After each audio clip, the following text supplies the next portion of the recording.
Hey there, CJ students. So today we're going to do notes 4.3. This is video part 1. Again, just like we've been doing. You've been getting great content grades on BuzzMath because you watch the video for a question, you pause it, and then you do a BuzzMath problem. You watch the video, pause it, and then do a BuzzMath problem.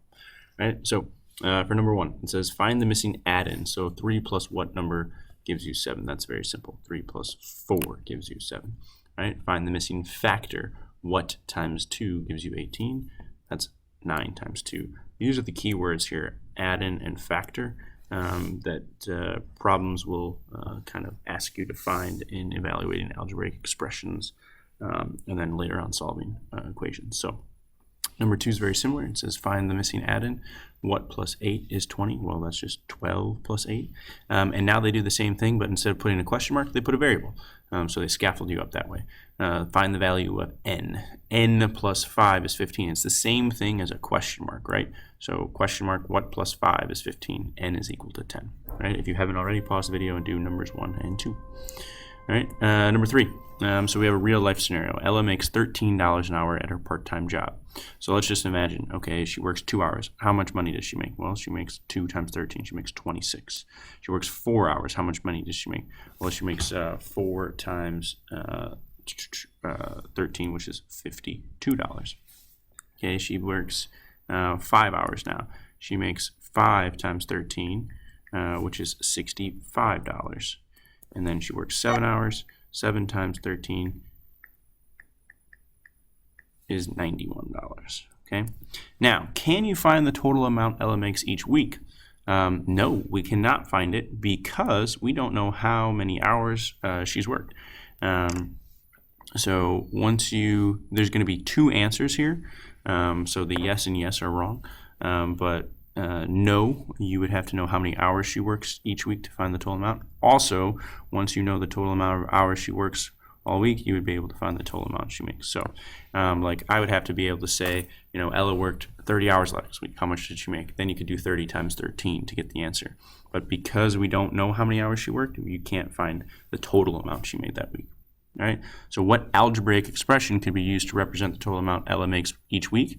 Well, we know she makes $13 an hour. And so if I knew how many hours she worked a week, I'd be able to know how much money she'd make. So it's just 13 times n. Remember, this is times. When you have a coefficient, and yes, I want you to write this down, coefficient next to variable, which a coefficient is always next to a variable, means multiplication, right? So 13 next to n doesn't just say 13n. It really means, sorry about that, it means 13n is really 13 times n. So she makes $13 an hour. She works n hours a week. 13 times n would tell us how much she makes a week. Pause the video and do number 3. Remember, there are 2 answers on that part B. All right, number 4. An algebraic expression is an expression that contains one or more numbers, operations, and variables. We learned that yesterday.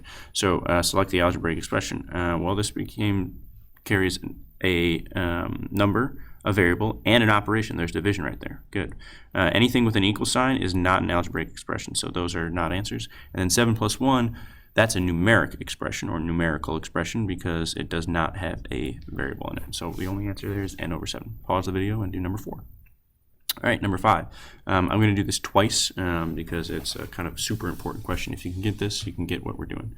So it says match each word phrase to the corresponding algebraic expression. Remember, we had that nice keywords chart from notes 4.1. You might want to take a look at that when trying to do this problem. So a number increased, we're going to be using y for a number. That's because that's what they have. A number increased plus 5. So you're looking for y plus 5, and that's just this one. All right, 5 less than, there's that magic word, that magic phrase, less than. So 5 less than twice a number. So 2 twice a number is really 2 times y, or just 2y and then minus 5. So you're looking for 2y minus 5, which is this one. All right, a number divided by 5, y divided by 5. That's simple, right? So that's this one right here. This 5 over y would be 5 divided by a number, just for your reference. Okay, a number minus 5, that's y minus 5. There's no switching. The only time you switch and put it at the end is the less than. So a number minus 5 is just y minus 5. And a number less than 5. So again, a number, there's that key phrase less than 5, it goes at the end. So 5 minus y. So this one goes right here. All right, so let's do it one more time just so we can have kind of an overall sense of it. So a number increased by 13. Again, y plus 13. Simple, right? That goes there. 13 less than twice a number. So we know twice a number is 2y. The less than makes the 13 go over here. So 13, 2y minus 13. That goes here. A number divided by y, that's super simple, right? Y divided by 13. That goes here. A number minus 13, so just right in order, y minus 13, there's no flipping, right? We didn't have the keyword less than. A number less than, so y gets put on the other side of 13. 13 minus y. Okay, again, why was that? Because it was the key phrase less than. That's it for part 1. Pause the video and do question 5.